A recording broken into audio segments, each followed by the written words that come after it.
Friends, Russia's Black Sea Fleet was targeted through a UK-orchestrated drone attack carried out by Kiev. It used air and maritime assets, but it was militarily unsuccessful and all of the attacking drones were intercepted and destroyed. However, the attack did prompt Russia to pull out of the grain deal that was going to expire around the end of November anyhow. So, is this really a big deal? In a sense, yes, but in a sense, no. What is a big deal is that the UK, once again, attempted to carry out an act of terrorism against Russia. This follows allegations that it was directly involved in the terrorist attack against the Nord Stream pipelines, and of course, we understand the role that it's playing in being one of the puppet masters of the Ukrainian regime, alongside the United States. But on the other hand, what isn't a big deal are the consequences that came after the attack, at least right now at the time of recording on Monday morning Moscow time.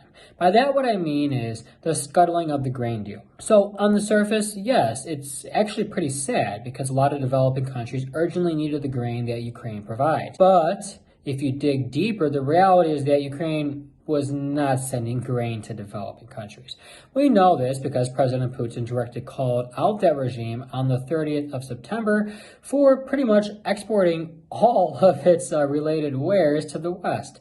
And actually, after the deal was scuttled, the Russian ambassador to the United States, Anatoly Antonov, reported in a statement that only around 3% of all the grain went to the world's poorest countries. So there you have it. Now, why was the grain deal agreed to in the first place? Well, as for Russia's motivations, it decided to give Kiev the benefit of the doubt. It also wanted to deflect from very intense Western information warfare pressure, alleging that the Kremlin is trying to weaponize famine across the global south. That obviously wasn't happening, hence Russia agreed to the deal and gave Kiev a chance to help stop famines across the global south. Well, Kiev decided to use this maritime corridor as a channel for clandestinely importing more weapons, while the West just wanted to stuff up its own food banks.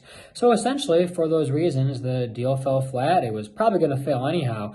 The timeline was just sped up after this weekend's terrorist attack.